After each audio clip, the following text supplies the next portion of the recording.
Olá, gente querida do Coração Verde e Amarelo, mais uma edição imperdível do Jornal Foco do Brasil, compromisso com a verdade.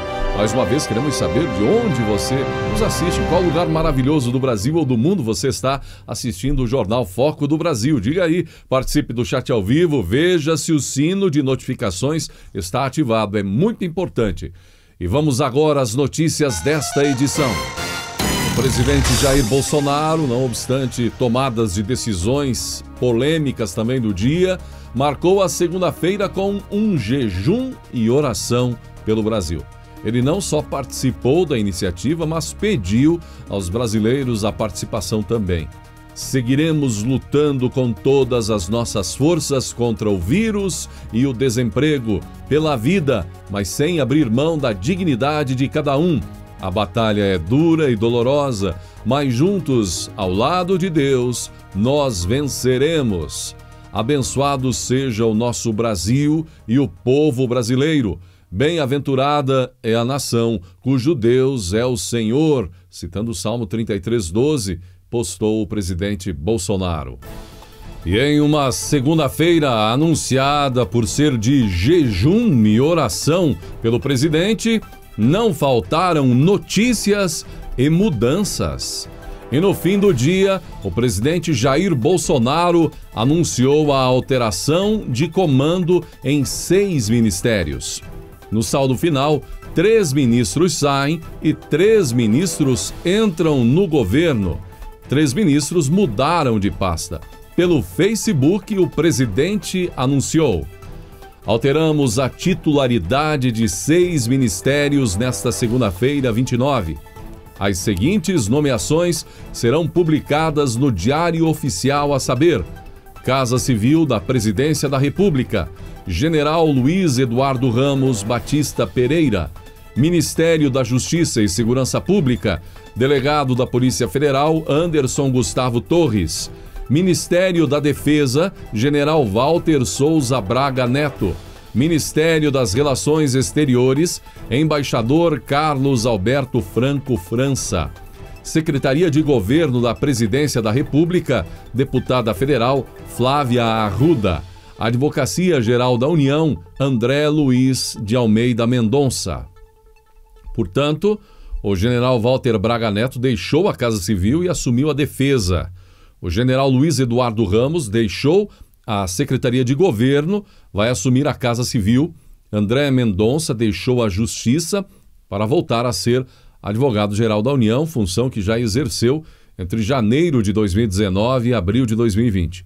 E, por fim, 3 novos ministros entram no governo para suprir as vagas em aberto. A deputada Flávia Arruda, PL Distrito Federal, será a nova ministra-chefe da Secretaria de Governo, a primeira política a comandar a pasta que cuida da articulação com o Congresso, depois dos generais Carlos Alberto dos Santos Cruz e também Luiz Ramos. Outro que chega ao governo é Anderson Torres, delegado da Polícia Federal, que vinha exercendo o cargo de secretário de Segurança Pública do Distrito Federal. Será o novo ministro da Justiça e Segurança Pública. E aí o embaixador Carlos Alberto Franco França foi promovido a ministro das Relações Exteriores. França, que é diplomata de carreira, já atuava no governo Bolsonaro como chefe do cerimonial da Presidência da República. E deixam o primeiro escalão do governo o general Fernando Azevedo, exonerado da Defesa, Ernesto Araújo, que pediu demissão das Relações Exteriores, e José Levi Melo do Amaral Júnior, que pediu demissão da AGU. O ministro da Defesa, Fernando Azevedo e Silva, informou em nota oficial que deixará o cargo. A inesperada saída não era cogitada no momento nem comentada. O comunicado não informa o motivo da decisão. Azevedo e Silva foi anunciado como ministro ainda durante a transição de governo em 2018. Azevedo e Silva permaneceu por 2 anos e 3 meses à frente do Ministério da Defesa. As Forças Armadas, Exército, Marinha e Aeronáutica são vinculadas à pasta, né? O general era considerado um ministro discreto, cuidadoso com as palavras. O comunicado dele diz: Agradeço ao presidente da República, a quem dediquei total lealdade ao longo desses mais de 2 anos, a oportunidade de ter servido ao país como ministro de Estado da Defesa. Nesse período, preservei as Forças Armadas como instituições de Estado. O meu reconhecimento e gratidão aos comandantes da Marinha, do Exército, da Aeronáutica e suas respectivas forças que nunca mediram esforços para atender às necessidades e emergências da população brasileira. Saio na certeza da missão cumprida. Fernando Azevedo e Silva. Daí, uma saída inesperada, diante deste momento também da saída do ministro Ernesto Araújo. Resta saber o que está por trás dessa saída específica. Muitos poderosos levantaram a orelha e arregalaram os olhos, não com as notícias, mas com o que eles suspeitam, temem com o que pode vir depois, né? Então, uma notícia ainda que vai dar muito pano para a manga, muito o que falar ainda. Outro assunto de início da semana, não há dúvidas, foi sobre, depois de muita pressão, sobretudo a partir do Senado e até da Câmara, a saída do ministro das Relações Exteriores, Ernesto Araújo, que pediu demissão nesta segunda, dia 29. Nas últimas semanas, Ernesto Araújo vinha sofrendo forte pressão do Senado, onde senadores pressionaram o governo a demitir o ministro sob a ameaça de inviabilizar a pasta, bloqueando as medidas relacionadas às relações internacionais no Congresso. Teve a notícia de que, mais uma vez, o próprio senador Rodrigo Pacheco foi, pouco antes do pedido de demissão de Araújo, até o presidente Jair Bolsonaro para pedir a saída do ministro, quando avisou que, se Bolsonaro não tomasse uma medida, o Senado faria. Vendo a insustentabilidade de sua permanência em meio à relação conflituosa com o Senado, o ministro acabou apresentando o pedido de demissão. No final de semana, a pressão inclusive aumentou depois de Ernesto Araújo ter postado em rede social que, em um almoço no início de março, a senadora Cátia Abreu, PP Tocantins, presidente da Comissão de Relações Exteriores, lhe disse que ele seria o rei do Senado se fizesse um gesto em relação ao 5G. O ministro deu a entender como pressão contra qualquer dificuldade para a participação da empresa, a grande empresa chinesa no setor, no 5G aqui no Brasil. Senadores ficaram furiosos com a postagem de Ernesto Araújo e ameaçaram ir à corte, sim, para fazer o que eles chamaram de impeachment de Araújo. Com essa saída de Araújo, que foi fortemente criticada por apoiadores do presidente, também tivemos a saída agora, pedido de saída do ministro da Defesa. Tivemos há poucos dias a saída do ministro Pazuello, pouco antes também ali o remanejo do Onyx Lorenzoni e a entrada do novo ministro na pasta da Cidadania. Podemos dizer o seguinte, 2 coisas, que talvez o governo tenha perdido o time para uma reforma ministerial, que evitaria todo esse desgaste, não é? Conversar com os ministros, se é o caso do ministro da Defesa, de fato, por motivos particulares, querer sair, não é? Aproveitar a pressão que existia há um bom tempo já em cima de Ernesto Araújo, do próprio Pazuello, e ter feito uma reforma. O tempo passou, o time foi perdido, e de repente tivemos todas essas movimentações agora do jeito que foi. O segundo ponto, veja você, a alteração da saída do Pazuello aconteceu depois de um final de semana, não é? Saiu aquela notícia, o próprio presidente da Câmara, o Lira, fez uma postagem apoiando a médica, enfim, depois de todas as alterações. Na segunda tudo aconteceu, o Pazuello saiu, o novo ministro foi anunciado, não é? Agora, poucos dias depois, novamente, após um final de semana, essa movimentação. Tivemos a notícia, o ruído no final de semana, novamente pelas redes sociais, o vucu-vucu. O que isso quer dizer? Que a pressão sobre o presidente Bolsonaro está acontecendo no final de semana. autoridades ali do Senado, da Câmara, parlamentares, se conversam, se combinam pelas redes sociais, armam as estratégias e pressão no presidente no final de semana, que é o que aconteceu ali com a mudança no Ministério da Saúde e com essa mudança agora. Tudo acontecendo também numa segunda-feira, depois de movimentações ruidosas do final de semana. Bem, gente, a saída de Ernesto Araújo foi fortemente criticada por apoiadores do presidente Bolsonaro. O governo passa definitivamente a ter uma cara agora mais disposta a envergar em certos assuntos. Para a torcida do contra, não. Araújo foi só mais uma peça. E o que eles querem mesmo é tirar o tabuleiro inteiro, que é o presidente Jair Bolsonaro.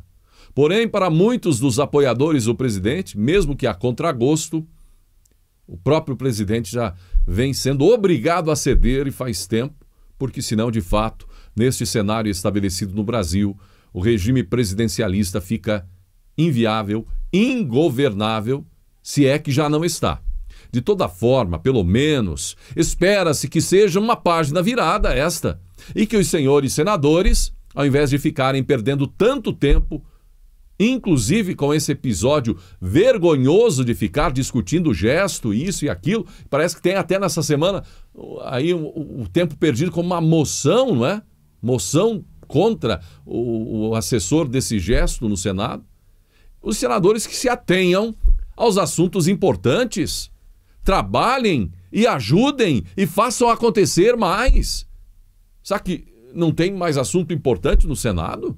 Tem que discutir gesto, tem que discutir política, pressão, isso e aquilo.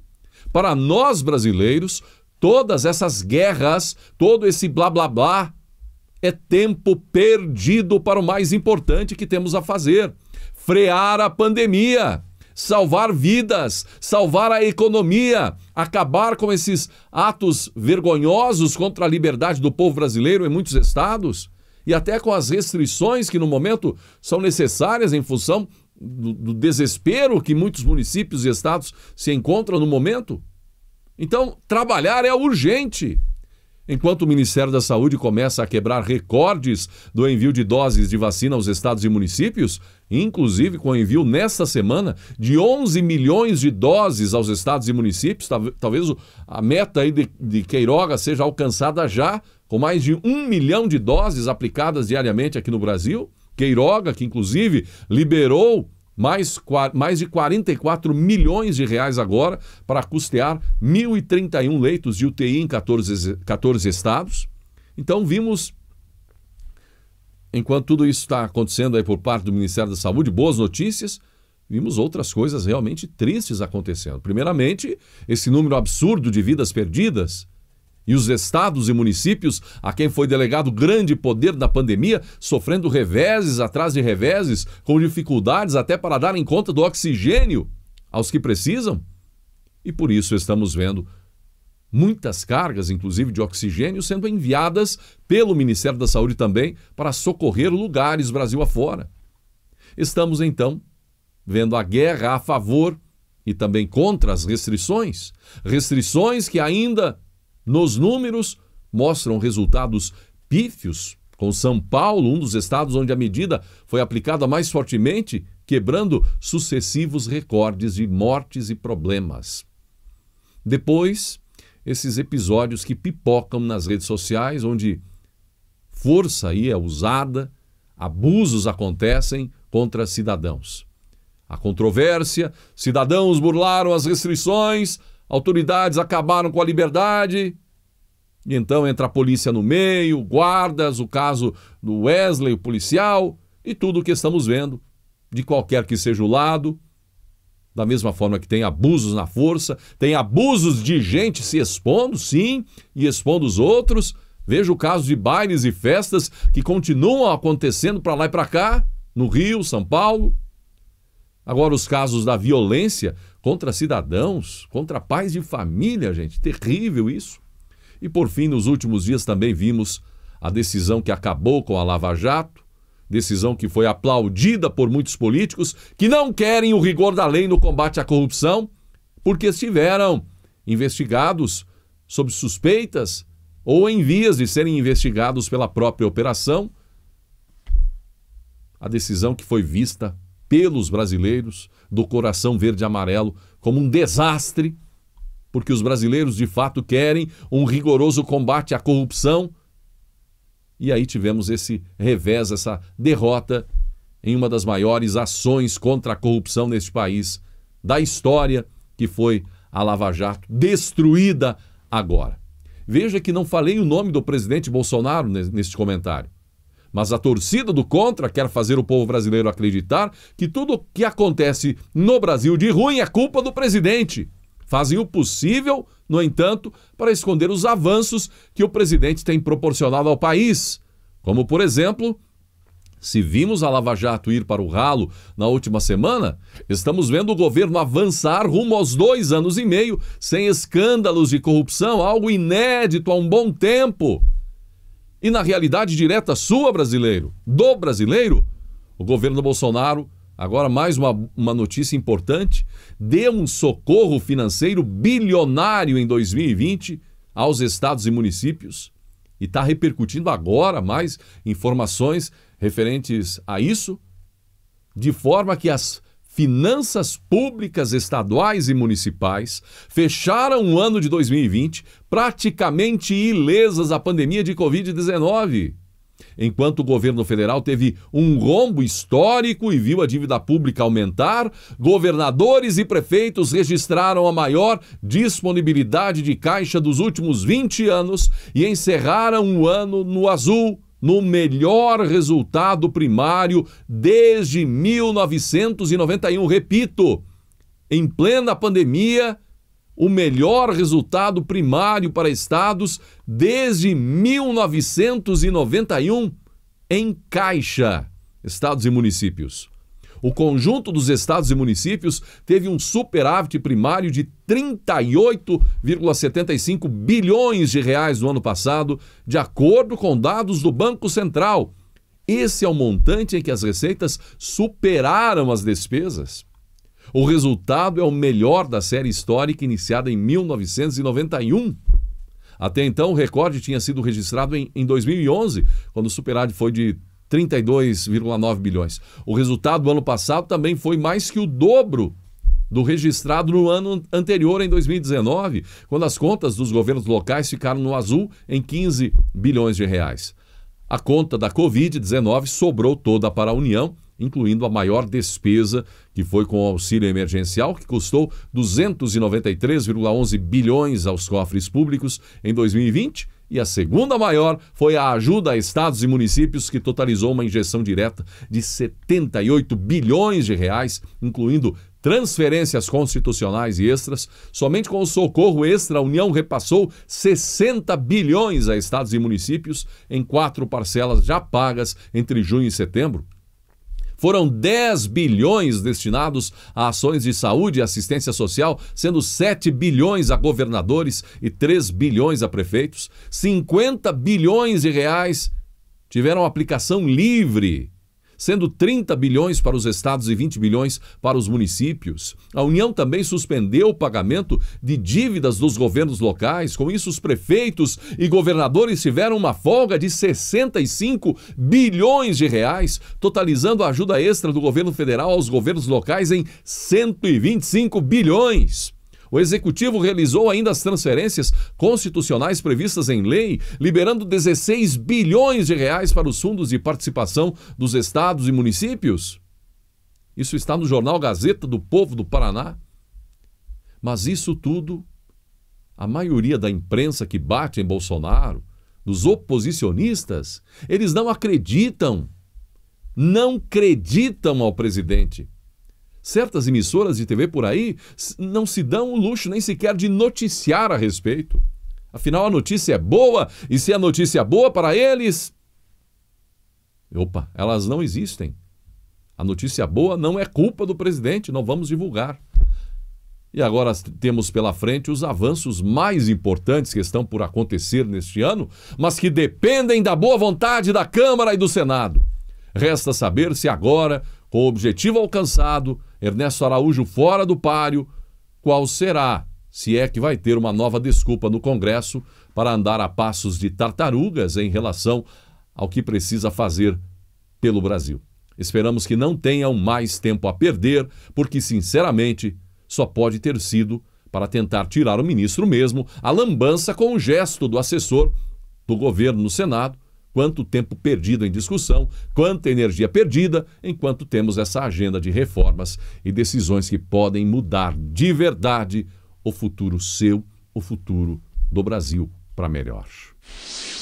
E enquanto Paris, na França, vive momentos desesperadores com a pandemia e, claro, em diversos outros lugares do mundo a situação da mesma forma, e mostrando que o cenário de uma das maiores pandemias de todos os tempos não é só aqui no Brasil, aqueles que querem colocar na conta de Bolsonaro viram o Ministério da Saúde do México, gente, anunciando uma revisão nos dados divulgados sobre a Covid-19.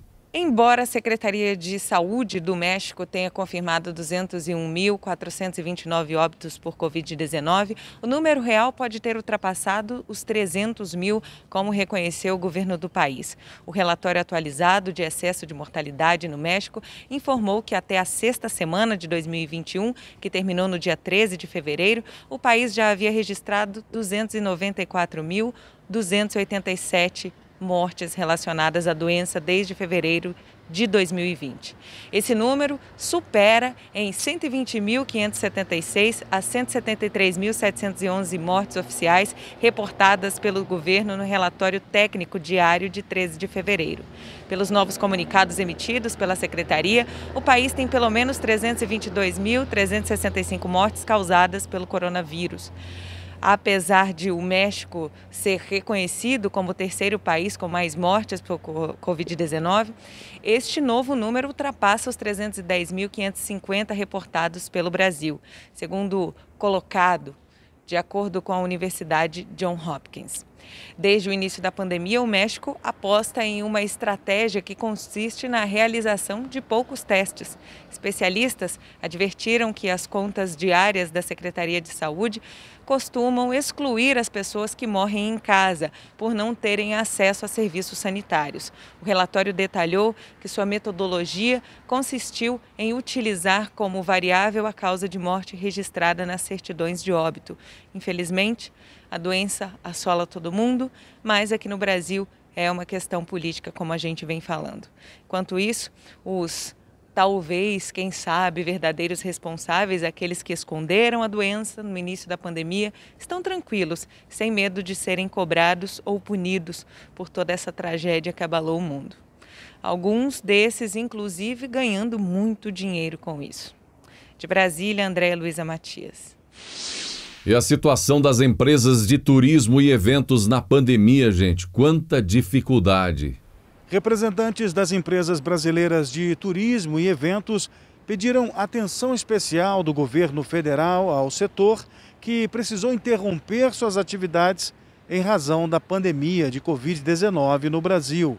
Uma videoconferência promovida pela Comissão de Turismo da Câmara dos Deputados colocou as empresas em contato com o Ministério da Economia e também com bancos federais. Segundo a presidente da Associação Brasileira de Agências de Viagens, Magda Massar, o faturamento de seu setor neste ano está próximo de zero em razão da pandemia de Covid no Brasil. Magda Massar disse ainda que a empregabilidade é altíssima e a recuperação do setor certamente não acontece este ano, sendo necessária a adoção de linhas de crédito para se manter. O presidente da Associação Brasileira dos Promotores de Eventos, Doreni Caramori Júnior, acrescentou que desde eventos pequenos como casamentos e aniversários, até os corporativos como feiras e congressos, e os esportivos e de entretenimento, tudo foi cancelado, impactando frontalmente o setor, com 97% das empresas completamente paralisadas, cerca de 400 mil demissões e 24 mil empresas falindo ou mudando de ramo. Essa demanda do turismo contou com o apoio do deputado mineiro Nilton Cardoso Júnior. Segundo ele, é preciso olhar primeiro para a manutenção dos empregos, para a história dessas empresas, olhar para que elas possam sair do mar de lamas. Não tem atividade sem receita que sobreviva, pois não tem como pagar as suas dívidas, é claro. Representantes do governo, da Caixa Econômica, do BNDES, que participaram da audiência, destacaram ações como o Programa Nacional de Apoio às Microempresas e Empresas de Pequeno Porte, o PRONAMP, criado em 2020, além de linhas de crédito emergenciais para os micro e pequenos empresários. Falaram também em aumento do prazo de carência do programa e em revisão de condições. Agora, reconheceram, por outro lado, a dificuldade em ofertar crédito para um setor que não oferece garantias de pagamento neste momento. Os representantes do setor de turismo e eventos reconheceram a importância do PRONAMP e das linhas de crédito emergenciais, mas reclamaram que tais ações são insuficientes e muitas vezes não chegam à ponta. Para eles, é preciso compensar de alguma forma um setor que se encontra parado e não tem condições de sobreviver desta forma. De Brasília, Fábio Santos. O presidente Jair Bolsonaro assinou uma medida provisória com o objetivo de modernizar e desburocratizar o ambiente de negócios no Brasil, melhorando a posição do país no ranking Doing Business do Banco Mundial, não é? E o documento traz mudanças legislativas para a simplificação de abertura de empresas, diminuindo mais uma vez a burocracia, também facilitando a proteção aos investidores minoritários, a facilitação no comércio exterior de bens e serviços e a liberação de construções de baixo risco, entre outros. Por meio de 10 indicadores diferentes, o Banco Mundial analisa o nível de facilidade de se fazer negócios em 190 economias do mundo. No levantamento mais recente, o Brasil ocupava a 124ª posição.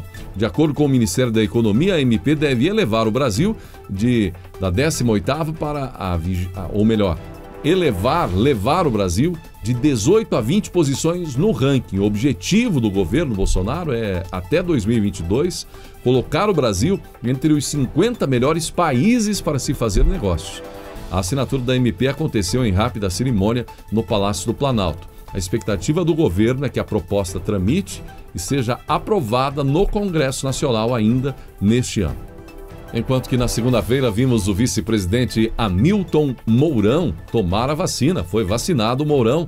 O domingo, dia 28, também foi especial para a dona Olinda Bonturi Bolsonaro, a mãe do presidente Jair Bolsonaro, que completou 94 anos. Pelas redes sociais, o presidente Bolsonaro comemorou a data. Dona Olinda, minha mãe, comemorando seus 94 anos. Bom dia a todos, Deus abençoe o nosso Brasil, escreveu o presidente. Para quem não sabe, Dona Olinda sofre de Alzheimer. Olinda Bolsonaro tem lutado bravamente. Viu com aflição o atentado contra o filho na campanha em 2018, depois viu com alegria a eleição do filho à presidência, inclusive mesmo com esta idade, ela foi à zona eleitoral em 2018 para votar no filho e depois foi de cadeira de rodas ao Palácio do Planalto para a posse do filho Bolsonaro. E Luciano Huck não deve disputar a presidência da República nas eleições de 2022, segundo o colunista Guilherme Amado, da revista Época.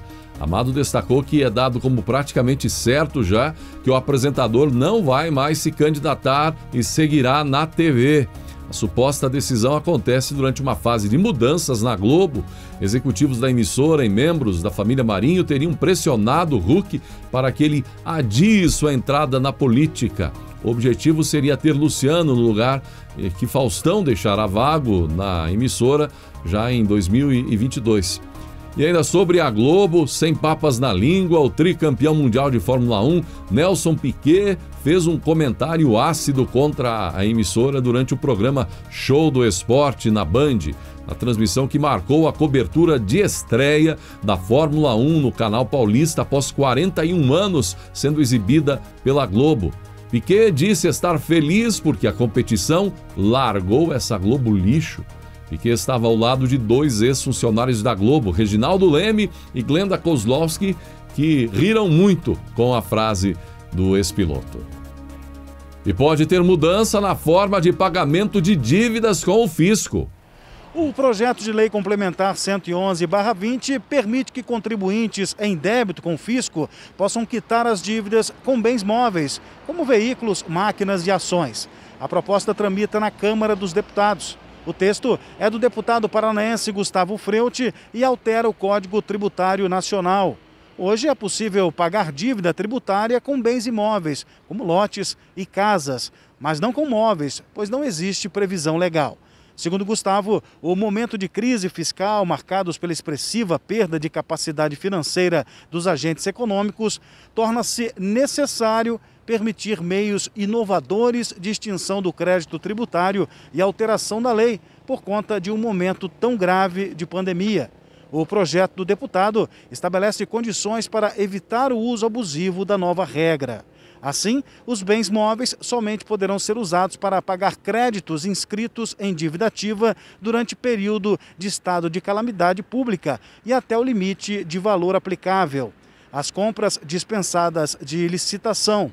O projeto será inicialmente analisado pelas comissões de Finanças e Tributação e de Constituição e Justiça e de Cidadania. Depois, seguirá para o plenário da Câmara dos Deputados. O Brasil vive um momento constrangedor, um momento em que os sedentos por poder já não escondem mais toda a sua vileza. O constrangimento não é deles, claro, porque esses não têm vergonha na cara. É um constrangimento alheio de quem observa e sofre ataques de todos os lados com um único sentimento, o de impotência. Quanto a eles, bem, eles já não disfarçam mais aquela velha máxima, chame-os do que você é e acuse-os do que você faz. Antes, eles ainda jogavam conosco, faziam teatro, fingiam defender os fracos, frente aos fortes, perversos. Era pura enganação. Faziam-nos acreditar em inimigos imaginários. Mas hoje, com mulheres tomando soco na cara de homens fardados, trabalhadores sendo surrados e humilhados pelo terrível crime de trabalhar, enquanto senhoras são algemadas por estarem trabalhando ou exercendo seu direito de ir e vir, com tudo isso, não dá mais para sustentar a farsa. Eles estão calados. Parece até que torcendo por uma revolta, por um caos ainda maior. Eles que outrora gritaram ou gritavam contra a opressão, que ao menor sinal de brasileiros aos militares esperneavam e faziam escândalo, acusando a oposição de querer uma ditadura, querer o fim da democracia. Esses mesmos hoje assumem que a questão não são os militares no poder, mas os militares a serviço de quem? Prova disso foi a recente manifestação do jornalista Mário Sérgio Conte, ao sugerir que as Forças Armadas destituam o presidente Jair Bolsonaro. Em artigo publicado no jornal Folha de São Paulo, ele citou a Operação Valquíria, um movimento de militares do regime nazista que insurgiu durante a Segunda Guerra Mundial e, sem sucesso, tentou depor e matar Hitler. Disse ele, o patriciado militar que festeja ruidosamente a ascensão nazista veio a se horrorizar com o ímpeto genocida de Hitler. Como não havia espaço político para mobilizar a opinião pública e barrá-lo, um grupo de oficiais organizou um atentado e um golpe de Estado. A Operação Valquíria, lembrou Conte, ao sugerir que os militares façam o mesmo com o presidente Jair Bolsonaro. Ele se referiu ao presidente como o assassino em massa do Planalto. Além disso, ele garante que os generais poderiam remover Bolsonaro tranquilamente, mas para isso precisariam ter coragem, como os oficiais alemães que tentaram matar o líder do partido nazista. Disse ele, a nata militar poderia sim derrubá-lo. Essa foi a afirmação, então, do Conte. Para você que está em choque com tudo isso, digo, há um lado bom. O bom de tudo isso é que está muito claro de que lado essa gente está. E nada do que eles dizem deve ser levado a sério. Eles não têm limites morais, tudo é relativo, fluido. Não existe certo e errado, aceitável ou não, apenas o que os beneficia em determinado momento. O rei está nu e só não vê quem não quer. Porque ainda que não possa ver, é inevitável ignorar os gritos daqueles que não podem ignorar a verdade. De Brasília, Andréia Luiza Matias.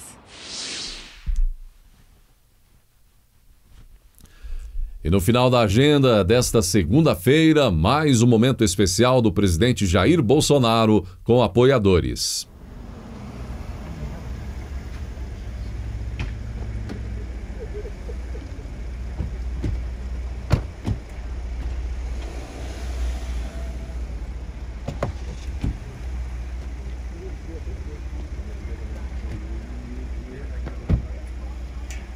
Presidente Bolsonaro. Bahia. Prazer, viu? Saímos ontem, chegamos aqui vendo esse objetivo. Porque não probleminha lá na Bahia, não. Presidente Bolsonaro, de Venezuela. Venezuela, sí. Traerle una palabra de parte de Dios. Yo y mi familia viajamos 20 horas para entregarle algo de parte de Dios. Y yo voy a decir, pues ya sabe la historia, ¿no? Estamos sufriendo, somos exiliados de un gobierno, de un presidente que dio las costas para Deus. Vá na frente e não tenha medo, que Deus é com você. Amém? Tem uma pessoa aqui que, um pouco mais de 10 anos, começou um estado de degradação lá. Um país riquíssimo em petróleo, em ouro, e enveredou-se pelo populismo. Pois é. Tá? Daí entrou Folha de São Paulo, essas coisas todas. E quem sofre hoje em dia? Nós. É o povo. Tá certo? Sempre digo para todo mundo aqui, a minha linha de ação são as 4 linhas da Constituição brasileira. Amém. Tudo que me acusaram, nada daquilo eu ousei pensar em botar em prática. E sempre disse para todo mundo, mais importante que a tua vida é a tua liberdade. Verdade. Você gostaria de estar no teu país? Com certeza, lá está minha família. Obrigado, presidente. Deus abençoe e lhe fortaleça. Deus é brasileiro e venezuelano. Verdade, é verdade. Eu sei que o seu dia foi duro, mas para descontrair, o senhor me deve um bife que o senhor me roubou na fila das Cádio há 4 anos atrás. Eu acho que aconteceu esse episódio na fila das Cádias. Na fila das Cádio era o último bife, o senhor olhou para mim assim, tu é mais novo, espera. Perdeu. Não, tu é mais novo, tu espera. Bota aí umas quantas, hein? Presidente, parabéns para o senhor. Eu tenho certeza que nós vamos vencer. Nós não desistiremos, presidente. Nunca. Tem muito apoiador. Vida ou morte, vamos estar com o senhor. Pode acreditar nisso. Olha aqui, né? A gente te ama, presidente. Não ficou legal. Viajou 2.000 quilômetros, rapaz. Vou passar. Você é papai. Agora. Tira aqui junto com Tira. Vamos tirar. Tadinho, deixa ele descansar, gente. Vamos deixar ele na moto descansar. Quer tirar? Eu tiro aqui. Tira. Tem 1 ano e meio que eu mandei um áudio pro senhor, do seu irmão, Ângelo, lá em Eldorado. Nossa reforma da Previdência lá, que estão enrolando. Aqui, presidente, só mais um. Hoje de manhã muda o governo lá, né? Muda, a Daniela vai assumir. Valeu, querido. Valeu, obrigado, presidente. Tchau, boa noite, presidente. Esqueça que eu nado com o sol de Deus. Não tenha medo, vá na frente. Você deve que a partir de hoje Deus vai começar com sua espada a operar nos 3 poderes. Vai ser notícia. Deus é com você, não tenha medo. Deus abençoe. Tamo junto, presidente. Nós te amamos, presidente. Te amamos. Vamos vencer essa guerra. E atenção, você que aprecia nossas reflexões, tem novidade no canal Reflexões. Clique no link que está aparecendo na imagem e emocione-se com mais uma bela e emocionante reflexão. Gratidão pela sua atenção e que Deus abençoe a você e a sua família.